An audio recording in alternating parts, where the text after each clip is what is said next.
우리 교회가 속해 있는 교회들을 일컬어서 개신교라 그렇게 얘기합니다. 개신교.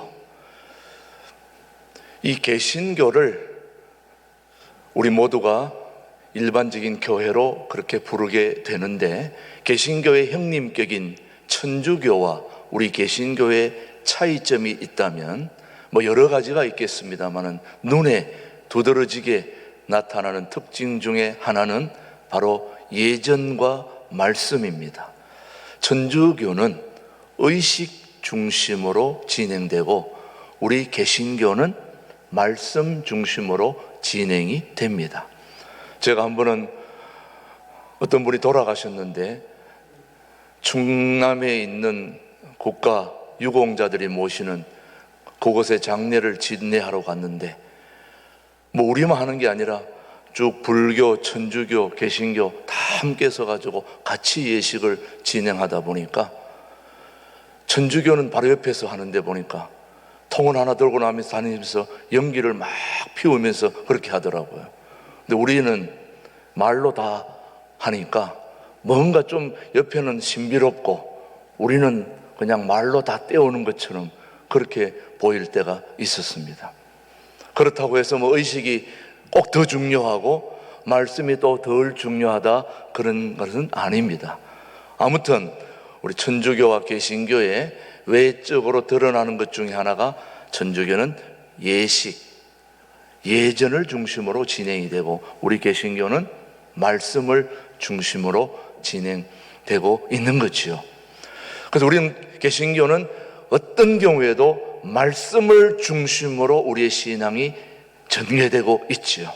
그래서 우리 개신교회는 말씀을 들으러 오는 그런 성도들을 굉장히 소중하게 여기고 있습니다. 말씀을 들으러 올 때에 누가 재미있게 4가지로 표현을 해놨더라고요.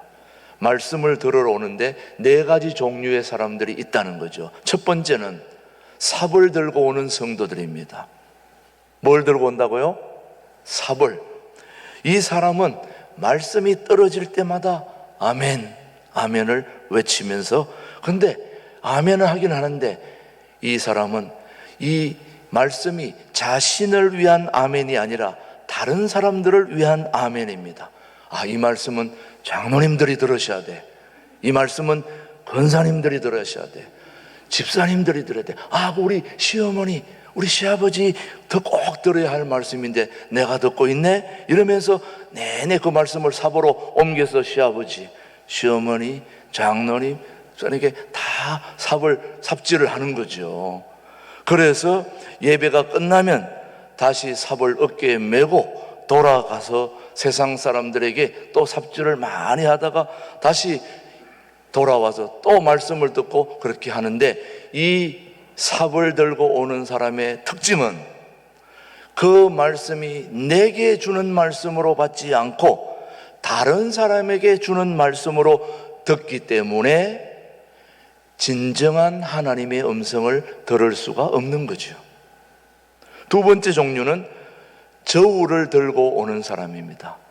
저울을 들고 와가지고 1시간 내내 저울질을 합니다. 이 말씀이 옳은 말씀인지 아닌 말씀인지 마치 신학교의 교수님처럼 평가를 합니다. 오늘 설교 내용은 무슨 얘기를 하는지, 어떻게 말하는지, 그리고 앞에 서서 말씀을 전하는 사람은 의상은 어떤지, 넥타이는 무슨 넥타이를 메고 있는지, 그 외모나 이런 것들을 계속 저울질을 합니다. 바른 말씀을 전하는지 못 전하고 있는지. 요즘 설교 홍수시대에 살다 보니까 유튜브를 통해 가지고 이분의 말씀도 듣고 저분의 말씀도 듣고 다 듣다 보니까 저분은 대대로 말씀을 전하는 건지 안 전하는 건지, 이분에 비해서 저분에 비해서 이렇게 계속 뭐 한다고요? 저울질을 하다 보니까 하나님의 말씀이 바르게 들릴 수가 없다는 말씀이죠. 자, 삽을 들고 오는 사람이 있는가 하면은 저울을 들고 와서 저울질하고, 또 이번에는 빈손으로 오는 사람이 있습니다. 자, 이 빈손으로 오는 사람, 이 사람은 영적인 일에는 아무 관심도 준비도 없어요. 말씀을 들을 기도 없고 말씀을 담을 마음도 없습니다. 왜? 이미 그는 세상 소리로 가득 차 있기 때문에 그의 마음에는 하나님의 말씀이 채워질 공간이 없어요. 그래서 하나님의 말씀을 담을 공간이 없기 때문에 예배를 왔다가 드리고 다녀갔다는 그 외에는 아무런 의미가 없는 사람이 바로 빈손으로 오는 사람입니다. 그런데 네 번째 사람은 어떤 사람인지 한번 들어보십시오. 네 번째는 자루를 하나 들고 오는 사람입니다. 빈 자루를 하나 들고 오는데, 이 사람은 정말 살아계신 하나님의 말씀과 은혜를 사모하는 마음을 가지고 오는 사람입니다.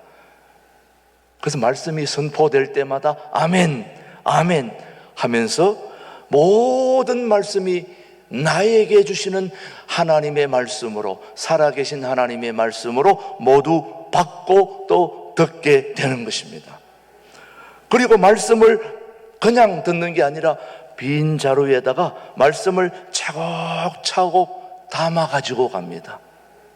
벌써 나갈 때 되면은 그 사람에게는 말씀의 향기가, 예수님의 향기가, 냄새가 풀풀풀풀 풀리면서 나가면서 빈 자루에 말씀을 가득 담아가지고 집에 돌아가서 시간 날 때마다 하나씩 꺼내가지고 되새김질하면서 직장에 있을 때나 가정에 있을 때나 어디를 다닐 때든지 늘 그 말씀을 꺼내가지고 되새김질하면서 그렇게 힘을 얻고 생활하는 그런 멋진 성도가 바로 자루를 들고 오는 성도입니다. 저는 가만히 보니까 우리 신광두레교회는 모두 자루를 하나씩 다 가지고 오셨네 보니까. 예, 자루를 오나 다 들고 오셨잖아요. 오늘도 말씀을 가득가득 담아가지고 가시기를 바랍니다. 예, 우리 성도들은 다 자루를 들고 있네요. 예, 저는 그렇게 보입니다. 이걸 가지고 다 끼리끼리 한다 그렇게 얘기합니다. 우리 신광두레교회 성도들은 오늘 보니까 자루를 하나씩 다 들고 오셨는데 그 자루에 생명의 말씀, 살아계신 하나님의 말씀을 가득 담고 돌아가는 복된 주일이 되기를 주님의 이름으로 축복합니다. 오늘은 종교개혁 504주년째입니다. 벌써 종교개혁이 일어난 지 500년이 훌쩍 지나가고 있네요.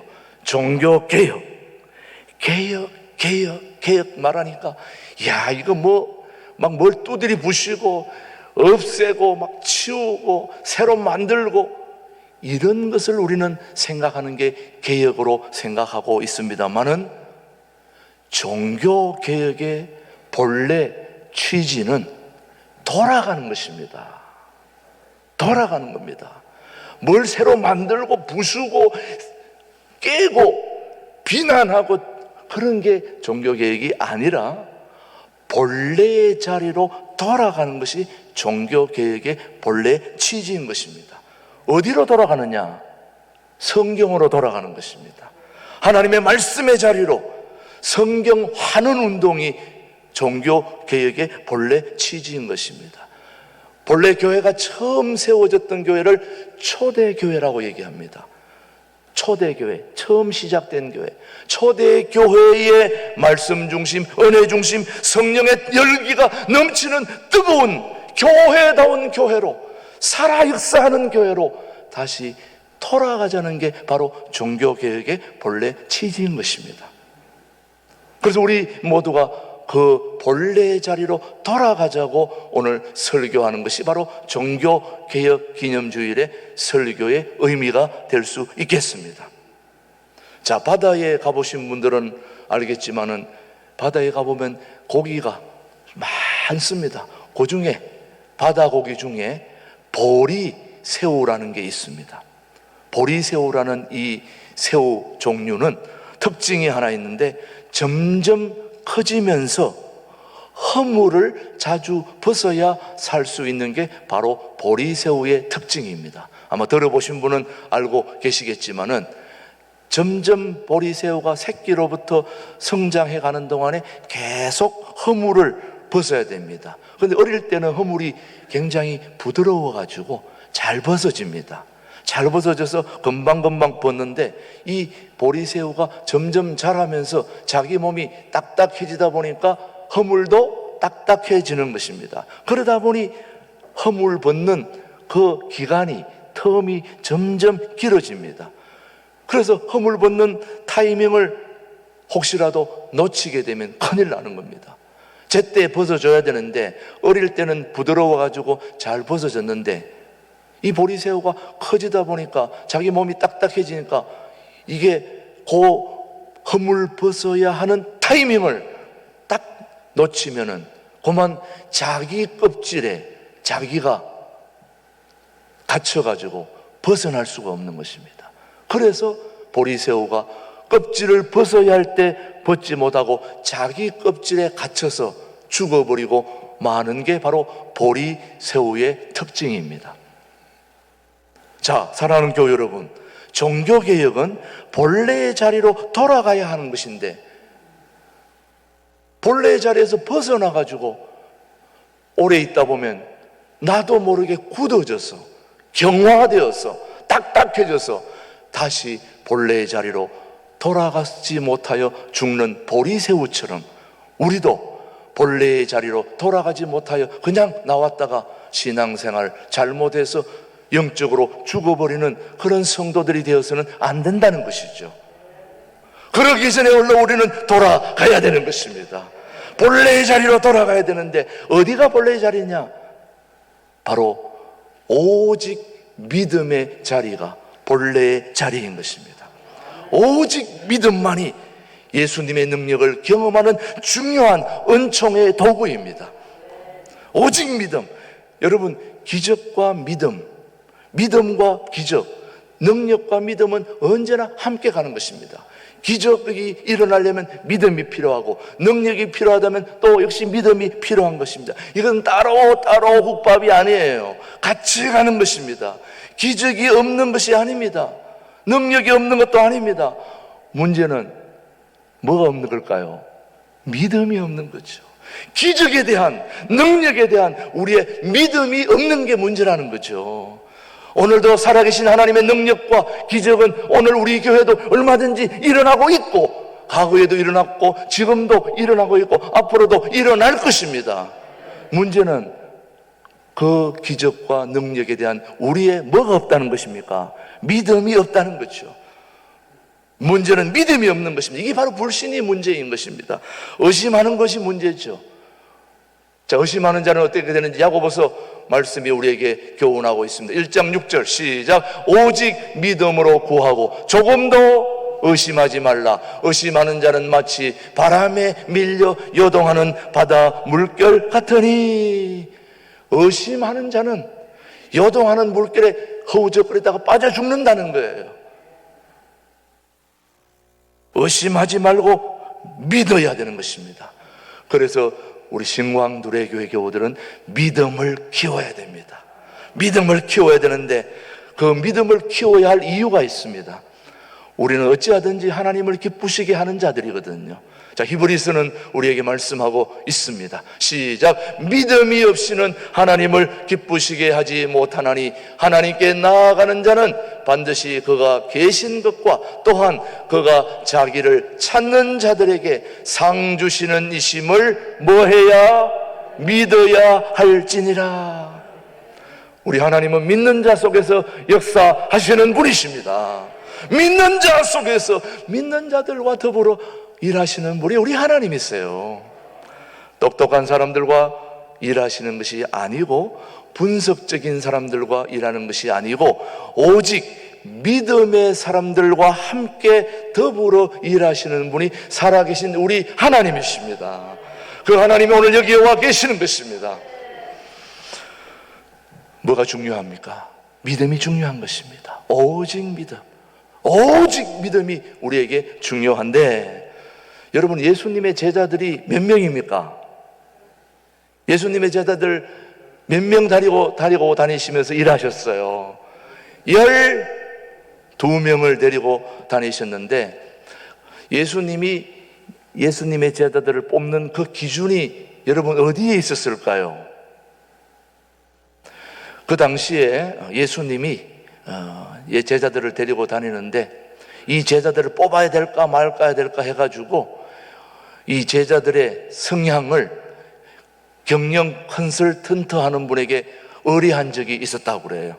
여러분 재미있게 한번 들어보세요. 예수님의 12제자를 평가한 경영 평가서가 나와 있는데 참 재미있게 저도 읽고 여러분에게 좀 소개를 하는데, 예수님의 12제자가 어떻게 평가되었는지 한번 잘 들어보시기를 바랍니다. 참 들어보시면 재미있는 표현이에요. 자, 12제자의 자질과 능력을 검증받기 위해서 경영 컨설턴트 전문회사에 12명의 제자들을 의뢰했더니 평가 보고서가 나와가지고 나사렛 예수 귀하 해가지고 평가서가 왔어요. 한번 들어보세요. 귀하가, 다시 말하면 예수님이 의뢰한 12명의 인적 사항을 검토하고 실력 심리 테스트 및 적성 검사 결과를 다음과 같이 보고합니다. 예수님의 12제자 중에 한 명만을 제외하고는 다들 학력이 너무 낮고 경험도 부족합니다. 그들은 귀하가 새롭게 기획하는 공동체의 간부로서는 자격 미달입니다. 그들은 단체관념도 없고 협력 정신이 부족해서 경영 관리자로 적합하지 않습니다. 특히 시몬 베드로는 정서적으로 불안정하고 성정이 너무 가격합니다. 안드레는 한마디로 무능력자입니다. 남을 지도할 사람이 못 됩니다. 세베대의 아들 야고보와 그의 형제 요한은 공동체의 이익을 제쳐놓고 개인의 이익을 추구할 가능성이 매우 높습니다. 도마는 매우 부정적이고 질문뿐이며 추진력이 별로 없습니다. 마태는 자기 이익을 위하여는 어떤 일을 하는지 도무지 예측할 수가 없습니다. 알페오의 아들 야고보와 다데오 및 가나안인 시몬은 사회혁명을 노리는 과격한 불온 사상에 감염되어 있습니다. 분석 잘 했어요, 안 했어요? 그 다음 귀하가 추천한 12명 중 그래도 긍정할 만한 사람이 있다면 오직 가룟 유다 한 명뿐입니다. 그는 비교적 유능한 편입니다. 사회 지식도 풍부하고 실업인다운 예민한 감각과 판단력도 가졌습니다. 사교성도 있고 권력, 상층부와도 잘 접촉할 수 있는 인물입니다. 강한 동기가 있고 의욕도 가득 차 있습니다. 따라서 본 경영 컨설팅 전문 회사는 가룟 유다 한 사람만을 추천하는 바입니다. 그 밖에 다른 사람들에 대해서는 다른 일자리를 빨리 찾아보도록 하는 게 도움되겠습니다. 이게 12명 제자들에 대한 평가입니다. 여러분 어떻습니까? 현실적으로 검증이 가지 않아요? 예. 하나님이 하시는 일은 세상의 기준과 결코 같지 않습니다, 여러분. 상당히 예리하게 현실적으로 분석해 놓은 바에 의하면은 예수님의 12제자는 데리고 하나님의 일을 하기에는 결코 적합하지 않습니다. 그럼에도 불구하고 하나님은 그들을 제자로 뽑은 이유는 바로 그들이 가지고 있는 믿음이었습니다. 예수님의 제자들이 가지고 있는 믿음, 얼마나 하나님을 신뢰하는가, 얼마나 하나님을 전적으로 따르며 순종할 수 있는가 하는 그 믿음을 보고 주님은 제자들을 선택했습니다. 그래서 그들을 통하여 하나님의 위대한 역사를 시작하신 분이 우리 주님이시죠. 로마서 오늘 1장 17절 말씀은 우리에게 말씀하고 있습니다. 시작. 복음에는 하나님의 의가 나타나서 믿음으로 믿음에 이르게 하나니 기록된 바 오직 의인은 뭘로요? 믿음으로 말미암아 살리라 함과 같으니라. 우리는 돌아가야 합니다. 어디로 돌아가야 됩니까? 믿음의 자리로 돌아가야 됩니다. 자, 믿음의 자리로 돌아가야 되는데 그 믿음이 무슨 믿음이냐? 오늘 여러분이 분명하게 아셔야 됩니다. 우리의 믿음은 단순한 믿음이 아니에요. 말씀에 대한 믿음입니다. 하나님의 말씀에 대한 믿음으로 돌아가야 됩니다. 그 믿음은 죽은 믿음이 아니에요. 늘 말씀드리는 대로 우리의 믿음은 살아계신 하나님의 말씀에 대한 믿음이 확고해야 되는 것입니다. 그 말씀은 무슨 말씀이냐? 살아 역사하는 믿음이어야 되는 것입니다. 자, 여러분, 로마서 3장 28절은 우리에게 말하고 있습니다. 그러므로 시작. 그러므로 사람이 의롭다 하심을 얻는 것은 율법의 행위에 있지 않고 뭘로 되는 줄? 믿음으로 되는 줄 우리가 인정하노라. 믿음으로 되는 것인데, 이 믿음은 바로 우리가 돌아가야 할 말씀에 대한 믿음인 것입니다. 그 말씀에 대한 믿음은 바로 이 세상을 변화시키는 하나님의 능력의 말씀에 대한 믿음인 것입니다. 우리는 얼마든지 변화될 수 있는데 세상 것으로 변화되지 않고 말씀으로 변화되거든요. 그 말씀에 대한 믿음을 우리는 가져야 되는 것입니다. 오늘 여기 우리 교우들 중에도 몸이 아파 연약한 자들도 있겠습니다마는 연약한 자, 불치의 병, 그 어떤 육체의 병도 다 하나님의 말씀으로 치유해 주시는 그 말씀의 능력을 우리는 믿어야 되는 것입니다. 오늘 우리를 치유해 주시는 살아계신 하나님의 말씀에 대한 믿음을 여러분들이 가지고 거리로 돌아가야 되는 것입니다. 살아계신 하나님은 말씀으로 우리를 창조하시고 우리를 만드신 분이십니다. 창조의 능력의 말씀을 우리는 믿고 그 믿음의 자리로 돌아가야 되는 것입니다. 그리고 우리 모두가 잘 되는 걸 원치 않는 세력이 있습니다. 무슨 세력일까요? 사단의 세력입니다. 마귀의 세력입니다. 이 마귀, 사단의 세력을 물리치는 데는 말씀이 최고이고 능력인 것입니다. 그 사단을 물리치시는 말씀의 능력의 믿음의 자리로 우리가 돌아가야 되는 것입니다. 믿음으로, 성경으로, 말씀의 능력으로 돌아갈 때에 우리는 살아 역사하시는 주님의 제자로서의 삶을 살아갈 수 있다는 말씀이죠, 여러분. 우리 신광들에게는 그런 자리로 돌아갈 수 있게 되기를 주님의 이름으로 축복합니다.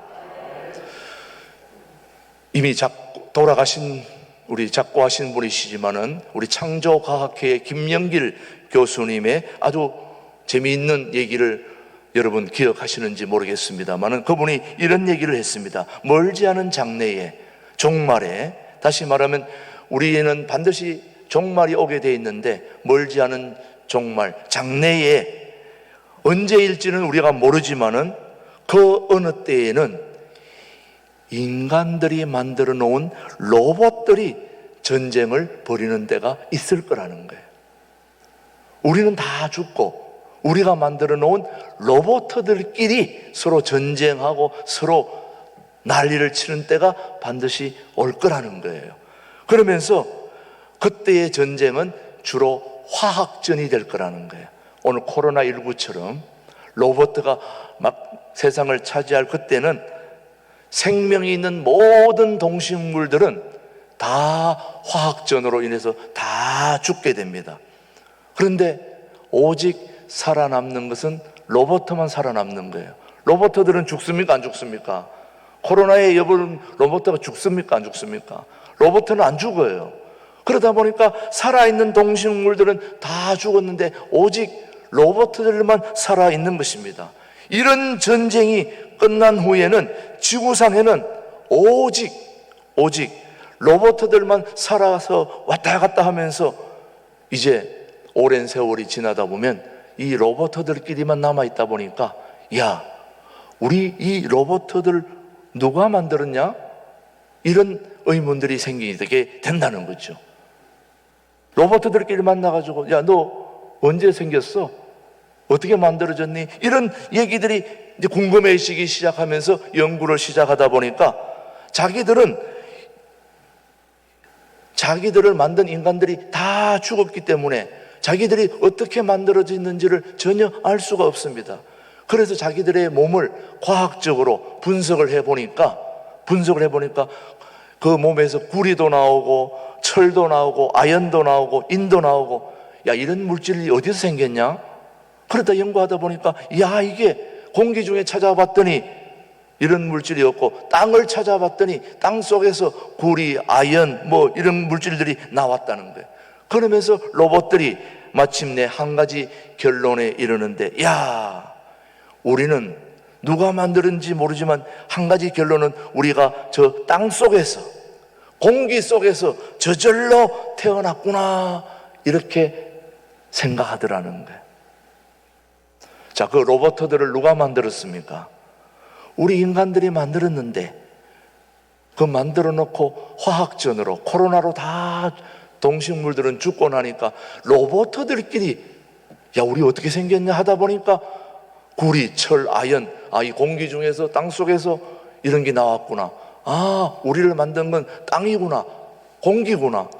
그렇게 결론을 맺는 자리까지 나아가더라는 거예요. 바로 이게 인간들의, 오늘 우리들의 생각과 뭐가 다르냐라는 것을 지금 얘기하고 있는 것입니다. 오늘 우리가 어떻게 생겼지? 아무리 생각해봐도 우리를 지으신 하나님을 본 적이 없기 때문에 우리는 로봇들처럼 저절로 생겼을 거야. 그런데 스스로 존재하기에는 너무나도 우리 인간은 오묘하고 정교하게 만들어졌고 신비하기 때문에 우리는 그것을 깨닫지 못하는데, 실은 누가 지은 것입니까? 하나님이, 우리 오묘한 나를 하나님이 만드셨고, 하나님이 만드셨음을 알고 그 하나님이 만드셨음을 믿는 그 믿음이 있어야 오늘 우리가 현실을 바로 살 수 있다는 것이죠. 창조주 하나님을 굳게 믿는 믿음이 바로 구원에 이르는 믿음이 되는 것입니다. 사랑하는 교우 여러분, 이 구원의 믿음을 가지고 천국 가기 전에 이 땅에서 예수님이 이 땅의 말씀으로 성육신 하신, 인카네이션 하신 그 방법으로 세상을 섬기고 사랑하는 것이 바로 제2의 종교개혁, 본래 자리로 돌아가는 것입니다. 자, 오늘 종교개혁 설교를 드리면서 여러분이 종교개혁은 뭐 하는 것이다? 돌아가는 것이다. 어디로 돌아가는 것입니까? 말씀의 자리로 돌아가는 것입니다. 또 말씀의 자리, 성경으로, 믿음의 자리로, 성경으로, 오직 은혜로 그 초대교회 본래의 살아계신 하나님의 말씀의 역사가 왕성하게 일어나는 그때로 우리 모두가 뭐 해야 된다고요? 돌아가야 되는 것입니다. 그런데 우리가 오늘도 두 가지를 기억해야 됩니다. 살아계신 하나님의 말씀의 자리로 돌아가는 것은 첫 번째, 우리가 정지의 정직한 자의 자리로 돌아가야 되는 것입니다. 정직이 살 길입니다. 정직한 자, 꾸미지 않고 거짓, 잘못된 것이 아니고 정직한 자만이 하나님 앞에 쓰임받을 수 있고 살 길이라는 것을 오늘 시편 104편은 하시편은 말씀합니다. 시작. 진실로,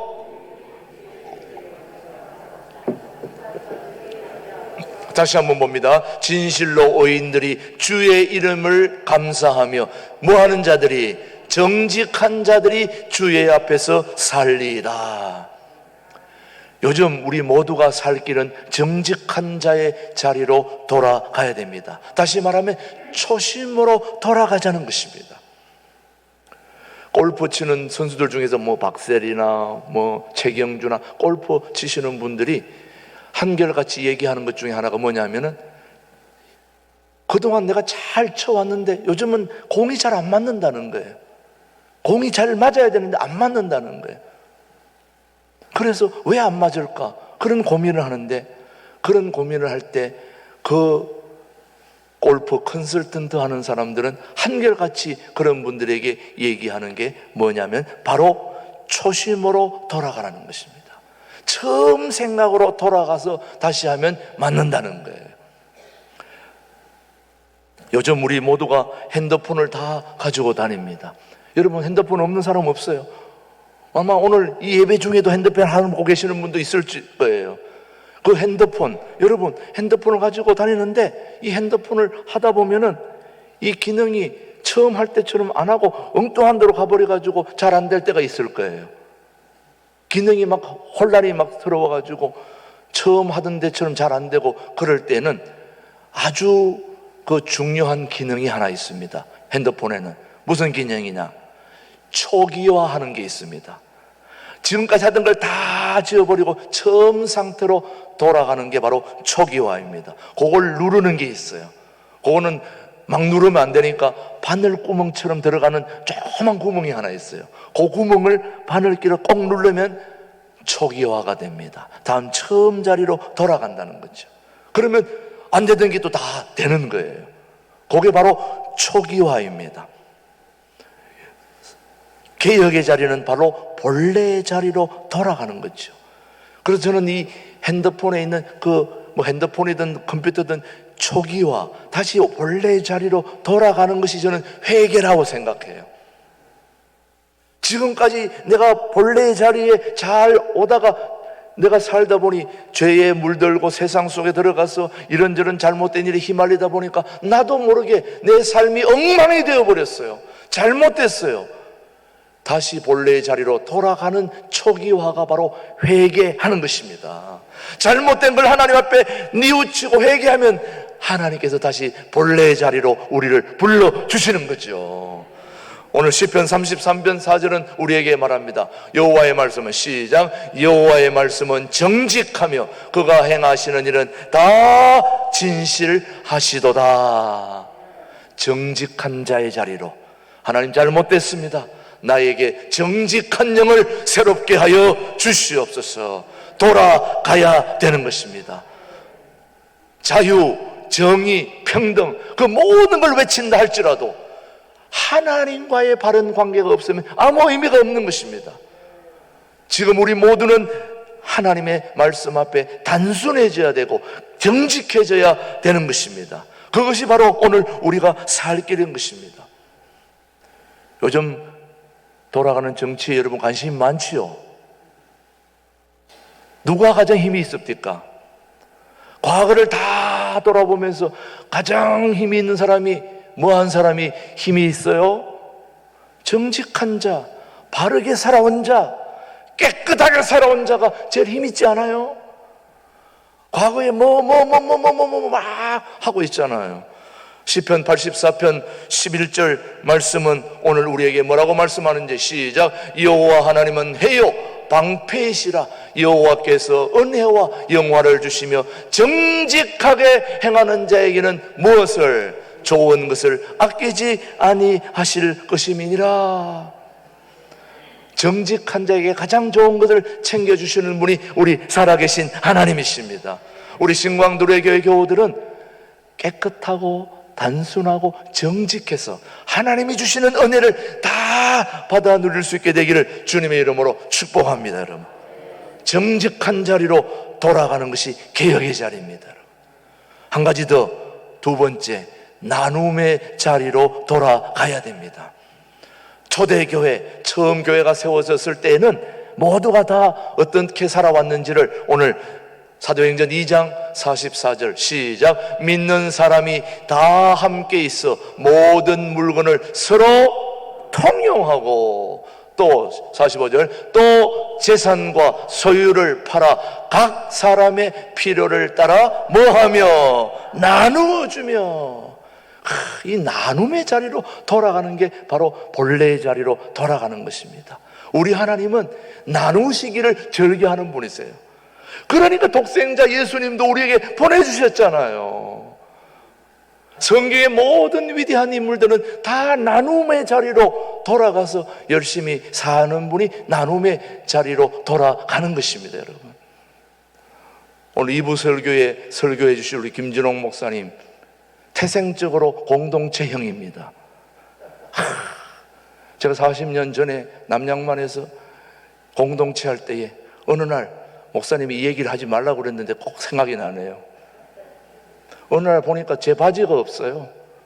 그래 가만히 봤더니 목사님이 딱 입고 계시더라고요, 제 바지를. 그러니까 제가 키가 크니까 바지를 막 이렇게 확 당겨가지고 걷어가지고 입고 다니시더라고요. 공동체 하면 니끼 내끼 없어요. 새 신발이 오면 누구든지 얼른 신고 갑니다, 다른 데로. 나누는 것입니다. 그런데 이게 보면 기가 막힌 거잖아요. 그러니까 김준호 목사님이 공동체 시작할 때부터 나누고 베풀고 그렇게 해서 오늘 이 자리까지 사람들에게 많이 알려져 있지 않습니까? 우리가 가진 것을 나누고 베풀 때 우리에는 힘이 있는 것입니다. 나는 가진 것이 없는데요. 돌아보면 가진 게 너무 많습니다. 다 나누어야 됩니다. 이번에 우리 뭐 하나 붙여놨죠. 나눔 바자회 한다고. 북한에서 그 어려운 압록강을 건너고 중국으로 제3세계 미얀마로 다 돌고 돌면서 겨우 한국에 들어와가지고 이제 공부를 하려니까 얼마나 힘이 들겠어요. 열악한 지하 방에서 열심히 공부하는 우리 탈북자들 자녀들을 우리가 도우려고 지금 이 나눔 바자회를 하고 있는 것입니다. 우리는 우리의 가진 것들을 함께 나눌 수 있다면 얼마나 풍성한 이웃의 삶이 되겠습니까? 우리 신광두레 교회는 나누는 자리에 들어가야 되는 것입니다.